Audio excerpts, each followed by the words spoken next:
Frente 2, módulo 27, começando agora mais uma aula sobre ondulatória, com um assunto específico voltado para as cordas sonoras e para os tubos sonoros. Nessa aula, vou apresentar para vocês a questão dos harmônicos vibratórios para cordas, harmônicos vibratórios para tubos e a relação desses harmônicos vibratórios com a velocidade e a frequência das ondas produzidas nesses instrumentos musicais. Então a gente vai falar sobre cordas que vibram e assim associar a produção do som e a frequência desse som produzido com a velocidade de vibração da onda nessa corda, assim como a gente vai falar nisso para os tubos também. Só que aí tem uma outra história que precisa ser contada antes da gente partir diretamente para as cordas e para os tubos sonoros. Ambos têm um funcionamento baseado no que a gente chama de ondas estacionárias. No caso, ondas estacionadas formadas nas próprias cordas dos instrumentos de corda e ondas estacionadas formadas no ar que fica dentro dos tubos sonoros. A gente vai analisar tudo isso, definir onda estacionária e depois relacionar os seus conceitos de harmônico fundamental com o comprimento vibratório da corda e também com o comprimento do tubo sonoro. Ondas estacionárias são ondas resultantes da superposição de ondas iguais que se propagam em sentidos opostos em um mesmo meio. Imagina que uma sucessão de pulsos ondulatórios seja produzida numa corda bem esticada, uma corda tensa, e a gente viu que se essa corda estiver presa numa das extremidades, na hora que o pulso for refletido, ele vai inverter a fase. A gente já viu isso em aulas anteriores. Só que imagina também que mesmo quando o pulso for refletido, os pulsos também continuam sendo produzidos a partir do ponto de onde eles estão sendo produzidos pela vibração. E aí os pulsos originais e os pulsos refletidos vão ter sucessivas superposições. Nessas sucessivas superposições, a gente vai ter, obviamente, ondas superpostas, a gente vai ter interferência. Essa interferência acontecendo várias vezes durante o tempo origina as ondas estacionárias, ou seja, essas ondas são resultantes da superposição de ondas iguais que se propagam em sentidos opostos em um mesmo meio. Sentidos opostos e, inclusive, em fases opostas. Então, repetindo, a gente viu que se você consegue produzir onda numa corda, por exemplo, e essa corda tiver com uma das extremidades opostas, os pulsos originais e os pulsos refletidos vão ter fases opostas. E quando eles se depararem, eles podem se sobrepor, se interferir, e interferir construtivamente ou interferir destrutivamente. Na interferência destrutiva desses pulsos, a gente vai ter a formação dos nós, que é quando a onda estacionária vibra no seu comprimento, na sua amplitude mínima. E na interferência construtiva, a gente vai ter ventres, que representa a sua amplitude de vibração máxima. O termo estacionário para a onda faz uma referência à sua propagação, que fica limitada à corda que vibra e ela não tem velocidade relativa de propagação. Então a gente olha para a corda e parece que a corda está parada, ok? Nesse caso, o nome estacionário vem daí. Esse desenho aqui dá uma ideia perfeita para a gente, olha só. Em azul, os pulsos que vão, em pontilhado verde, os pulsos que são refletidos e voltam. Só que isso aqui você tem que imaginar que acontece numa sucessão de determinações. E nos nós ou nodos, que são esses pontozinhos aqui, ó, representados pela letra N, a gente tem interferência destrutiva com amplitude zero. Nesses pontos, que são chamados de ventres, a gente tem interferência construtiva com amplitude máxima, que é a soma das duas amplitudes das ondas idênticas. E aí eu queria que vocês reparassem uma coisa, que é muito importante. A presença de um ventre representa, nessa distância, metade de um comprimento de onda. Olha só, o comprimento de onda equivale na onda estacionária a 2 ventres. Isso vai ser importantíssimo para a gente poder identificar, porque uma das características importantes é associar o número de ventres ao harmônico vibratório da onda e depois esse número de ventres com o harmônico associado ao comprimento da corda, comprimento que vibra, e o comprimento de onda para a gente relacionar com velocidade e frequência. Então, repetindo, para uma onda estacionária, cada ventre representa meio comprimento de onda.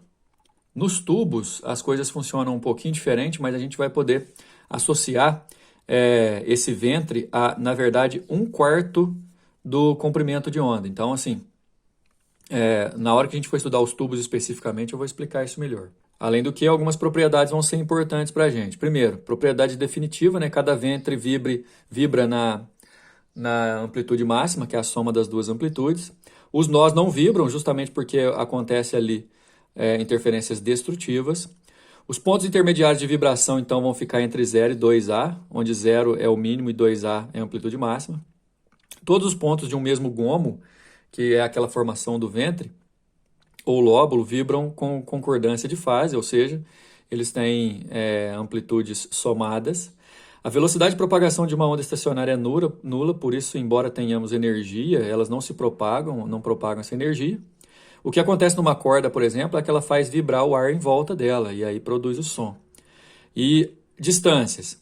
Entre 2 nós consecutivos é meio comprimento de onda, entre 2 ventres consecutivos é meio, e entre um ventre e um nó consecutivo é metade da metade, portanto, lambda sobre 4. Bom, como eu disse, numa corda sonora, o som é produzido a partir da energia que essa onda vibrante estacionária na corda passa para o ar, fazendo o ar vibrar, e aí a gente escuta o som, certo? Agora, para poder analisar isso em cordas sonoras, a gente precisa entender a definição de harmônico. O harmônico é o que indica quantos ventres essa onda vai possuir. Primeiro harmônico, 1 ventre. Segundo harmônico, 2 ventres. Terceiro harmônico, 3 ventres. Quarto harmônico, 4 ventres e assim por diante. Lembrando que cada ventre equivale a meio comprimento de onda. Então, eu vou ter aqui, ó, uma metade de comprimento de onda igual ao comprimento da corda vibrante. Nesse caso do segundo harmônico, eu vou ter 2 meios comprimentos de onda igual ao comprimento vibrante da corda. Terceiro harmônico, eu vou ter 3 vezes a metade do comprimento de onda igual ao comprimento vibrante. Aqui, ó, 1 metade, 2 metades, 3 metades. No quarto harmônico, 4 metades, então eu faço 4 vezes a metade do comprimento de onda igual ao tamanho vibrante da corda. E assim por diante. Com 10, no décimo harmônico, eu vou ter 10 vezes lambda sobre 2 igual ao comprimento vibratório da corda. É muito importante a gente associar o número do harmônico e o comprimento vibrante da corda. Nesse caso, quem vai relacionar esse valor de N é o número do harmônico, que representa o número de ventres, e lembrando que cada ventre é a metade do comprimento de onda. Daí, de forma geral, você vai ter a seguinte associação. O comprimento vibrante da corda é igual ao número do harmônico multiplicado por metade do comprimento de onda que ele representa.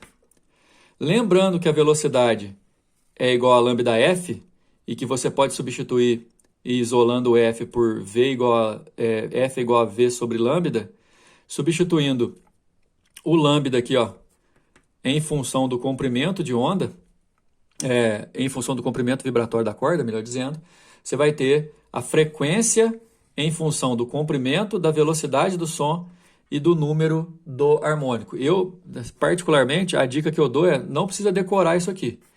O que você precisa entender é que a relação entre o comprimento vibratório da corda, o número do harmônico e o comprimento de onda do som produzido é essa daqui. E também saber que velocidade é lambda f. Depois você pode usar essas duas fórmulas em conjunto sem precisar de decorar essa da frequência direta, certo?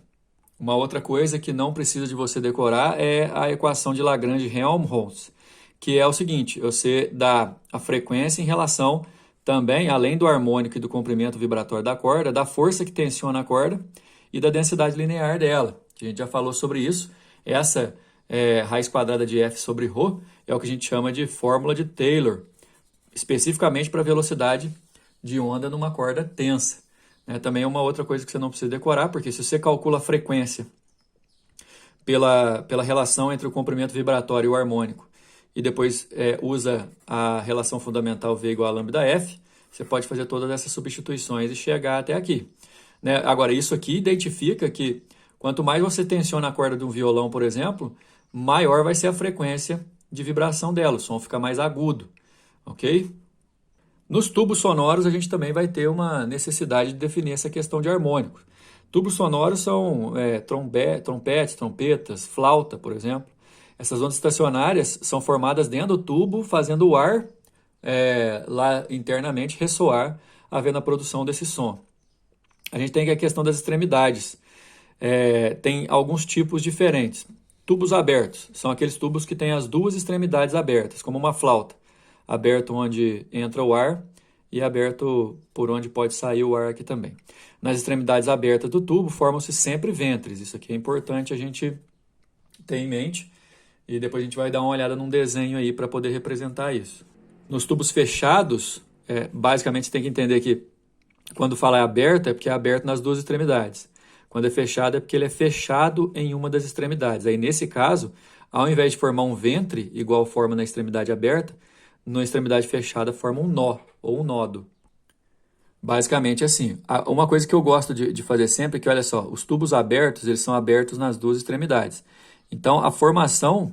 deixa eu pegar até outro lápis aqui para poder fazer de uma cor que dê para enxergar. A formação do harmônico no tubo aberto acaba sendo assim, tá vendo? Você tem aqui, ó, ventre e um ventre aberto aqui. Se você juntar esses dois padrões, você vai ver que vai formar uma figura daquela que formava quando era onda na corda, lembra? Formava uma figura assim, ó, representando metade do comprimento de onda, assim, ó, lambda sobre 2. Nesse caso, primeiro harmônico no tubo aberto é aquele representado por apenas um nodo, tá vendo? Segundo harmônico, representado por 2 nodos. Aqui o desenho é meio complicado, mas eu vou tentar fazer. Ele faz isso, ó. Aqui ele sobe, aqui ele desce de novo. Aí você vai ter... Olha isso. No caso, meio aqui mais meio aqui, já dá um ventre. Outro ventre aqui. 2 nodos representando 2 ventres é o segundo harmônico. E aqui também, aqui a gente pode fazer o desenho também do mesmo jeito, ó. O comportamento da onda seria esse aqui, dentro do tubo sonoro de extremidades abertas no terceiro harmônico. Você vai ter 2 ventres inteiros e 2 metades, formando 3 ventres ou 3 nodos vibrando no terceiro harmônico. E assim por diante. Se você consegue associar o harmônico, igual fazia na corda, com o comprimento do tubo, você consegue chegar àquela relação, que é a mesma relação para o comprimento vibratório da corda, só que aqui é o comprimento do tubo, e N vezes quantos ventres ela tem, onde esse N aqui, ó, é o número do harmônico. A dica é que para um tubo fechado, e aí ele vai ser fechado numa das extremidades, a contagem vai ser exatamente a mesma, porém, só vai ter harmônico ímpar. Ó. Com um nodo, é primeiro harmônico. Com 2 nodos, terceiro harmônico. Com 3 nodos, quinto harmônico e assim por diante. Somente harmônico ímpar. E detalhe, o número do harmônico aqui, coloca isso como observação, ele não indica mais no tubo fechado quantas metades de comprimento de onda, e sim quantos quartos de comprimento de onda. Aí, inclusive, a relação muda um pouco, porque primeiro harmônico é 1/4, terceiro harmônico 3/4, quinto harmônico 5/4 e assim por diante. Bom, agora a gente pode aplicar isso lá nos exercícios, página 37. Uma corda elástica é fixada entre dois suportes fixos, separados por uma distância L. Aí essa distância L é o que a gente chama de comprimento vibratório. Para que harmônicos existirá um nó ou nodo num dos pontos que dista L sobre 3 de um dos suportes. Quando ele fala que vai ter um nó num dos pontos que dista L sobre 3 do suporte, é para você pensar, a corda tem comprimento L, e aí você vai ter a corda dividida em 3 pedaços, olha aqui, ó. E aí você vai ter um nó a cada 1/3 da corda, certo? Isso acontece a partir do terceiro harmônico. Só que aí, por exemplo, onde cabia uma onda só, pode ser que caiba meia onda só, pode ser que caiba uma inteira, pode ser que caiba 1/2 e assim por diante. Mas do mesmo jeito, ó, em 1/3 da corda, você vai ter um nodo, ou nó. Nesse caso, terceiro harmônico e seus múltiplos, sexto, nono, 12º e assim por diante. É a resposta da letra A. Letra B, quando a corda vibrar conforme o quinto harmônico, aí nesse caso, na letra B, pessoal, quinto harmônico vai ter 1, 2, 3, 4, 5 ventres. Olha só, e cada ventre equivale a meio comprimento de onda. Então, a gente vai fazer que 5 ventres vai dar o comprimento L de vibração. Existirá num dos pontos que dista 2L sobre 5 de um dos suportes um nó, um antinó, que é o ventre, ou a situação intermediária. A gente vai ter que ver a partir dessa conclusão. No quinto harmônico, quando você colocar o comprimento de onda, olha só, passa o 2 para lá multiplicando, fica 5 lambda igual a 2L, lambda igual a 2L sobre 5, que é exatamente o que o exercício quer. Ó. A uma distância 2L sobre 5, já dá um comprimento de onda. Para ter um comprimento de onda dentro dessa distância, vai ser um nó, ou um nodo, a resposta da letra B. Número 2. Um fabricante de instrumentos musicais deseja construir um violão com uma corda de comprimento L, cuja densidade linear, Mi, é igual a 5,5 gramas por metro. Na verdade, pessoal, esse Mi, lá na fórmula de Taylor, quando a gente tensiona uma corda e relaciona a velocidade com a densidade linear, na apostila de vocês está escrito Rho para densidade linear, mas o exercício está indicando como Mi, mas não tem problema, é só a gente substituir aqui. Esse fabricante sabe que o módulo da velocidade de propagação da onda na corda é dada por V igual a T sobre Mi elevado a meio, né? Ou então frequência vezes comprimento de onda. Essa primeira parte aqui, ó, é essa fórmula, e lambda F é a relação fundamental da ondulatória.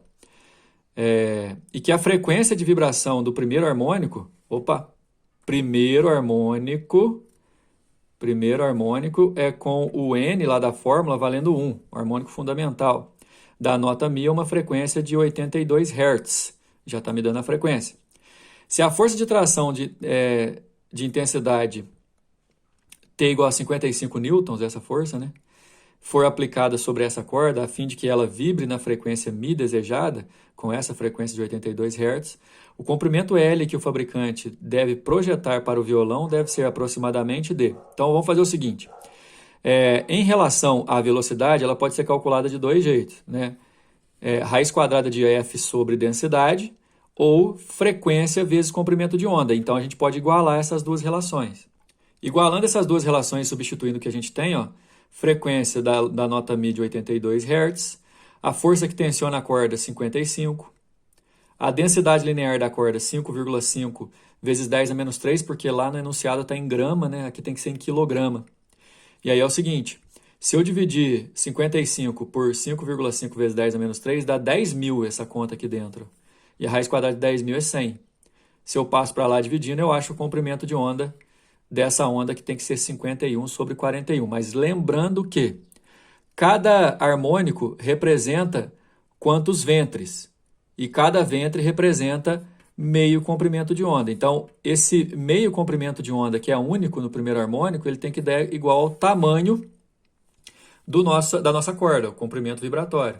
Nesse caso, como ele quer o comprimento da corda, e fazendo a multiplicação cruzada aqui para isolar, a gente vai ter que o L é a metade do comprimento de onda. Ou seja, metade desse valor que a gente acabou de achar. 50 sobre 41, a metade disso é a mesma coisa que 50 sobre 82, que dá aproximadamente 0,61, que é a letra B. Número 3. A figura abaixo representa dois harmônicos, A e B, de frequências respectivamente FA e FB. Aqui eu tenho a frequência FA. Esse harmônico aqui, ó, estabelecidos em corda, né? Então, beleza. Quando a gente tem a certeza, aqui, ó, segundo harmônico, e aqui 1, 2, 3, terceiro harmônico. Aquele N representando os ventres, aqui é 2, e aquele N representando os ventres, aqui é 3. Certo? Que podem ser estabelecidos numa corda fixa em suas extremidades e tracionada por uma força de módulo F. Nessas condições, a mesma razão entre as frequências, ele está querendo que a gente faça a relação aqui, ó, FA sobre FB, pode ser obtida entre as frequências das ondas estacionárias representadas nos tubos sonoros abertos e idênticos, A e B indicados na opção. E aí a gente tem que fazer a comparação do harmônico, né? Aqui é a comparação da frequência do segundo harmônico para a frequência do terceiro harmônico. E na verdade, quanto maior for o harmônico, maior vai ser a frequência, né? Bom, apesar de dar para a gente fazer várias contas e tudo mais, mas olha o que ele quer. Ele quer a frequência do segundo harmônico em relação à frequência do terceiro harmônico numa corda. E galera, para fazer a contagem, tubo sonoro e corda sonora são as mesmas coisas. Então, dá só uma olhada na letra A, por exemplo. A gente tem aqui, ó, segundo harmônico, né? Porque aí, ó, um ventre inteiro e duas metades. E aqui a gente tem 1, 2, 3, quarto harmônico. A letra A já não serve para a gente, porque eu estou relacionando o segundo com o terceiro. Letra B, aqui é primeiro harmônico e aqui 1, 2, segundo harmônico. Já não serve. Letra C, aqui a gente tem um harmônico e 1, 2, 3. Já também não serve. Por eliminação vai ser a letra D, mas vai dar certinho, quer ver? Ó? Um ventre inteiro e duas metades, segundo harmônico. Dois ventres inteiros e duas metades, terceiro harmônico. É o que a gente estava querendo para relacionar na frequência. Resposta letra D. E por último, número 4, um tubo sonoro aberto em uma extremidade fechada na outra. Então, é um tubo fechado. Vamos lembrar, ó, tubo fechado, a contagem que a gente faz é para lambda sobre 4, certo? Ele é um pouquinho diferente. E além de tudo, a gente conta quantos nós, ok? Está cheio de ar. Sabendo que a velocidade de propagação das ondas sonoras no ar é de 340 metros por segundo e que o intervalo de frequência das ondas sonoras que o sistema auditivo humano consegue captar é de 20 a 20 mil Hz, a maior frequência das ondas sonoras produzidas por esse tubo, que pode ser percebida pelo sistema humano, é... Bom, na verdade, assim, a gente tem que levar em consideração que sendo o tubo de 25 centímetros e a nossa capacidade de percepção do som sendo de 20 a 20 mil Hz, e nesse caso, para maior frequência, a gente vai ter que fazer o cálculo aqui, né, da frequência mínima, frequência máxima com a velocidade para calcular o comprimento a frequência de cada um para saber qual que é o harmônico.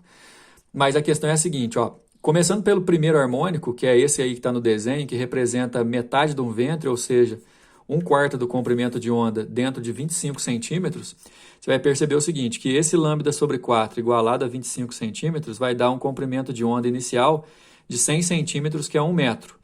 Considerando que a velocidade é 340 e o comprimento de onda que a gente acabou de achar, a frequência desse primeiro harmônico é 340 Hz. 340 Hz fica acima dos 20 e abaixo dos 20 mil. Então, esse primeiro harmônico aqui a gente consegue escutar. Bom, daí, se a gente pegar a frequência máxima, que é a que a gente consegue definir, 20 mil, e dividir por esse número de frequência, eu vou achar aproximadamente o nosso número de harmônico, que é 58,8. Se eu colocar 59, que é um número mais próximo, vai dar maior do que 20 mil, e mais do que 20 mil a gente não consegue. Então, eu vou ter que pegar o harmônico logo mais abaixo, que é o harmônico 57. Nesse caso, eu vou multiplicar o harmônico 57 pela frequência mínima, né? Quer dizer, quanto maior for o harmônico, proporcionalmente maior vai ser a frequência. Então, se o primeiro harmônico me dá uma frequência de 340, o 57º, que é 57 vezes maior, vai dar uma frequência de 19.380, que é o que está na resposta da letra C. Terminando aqui, próxima aula a gente vai continuar falando um pouco mais de som, com as características fisiológicas do som e do efeito Doppler.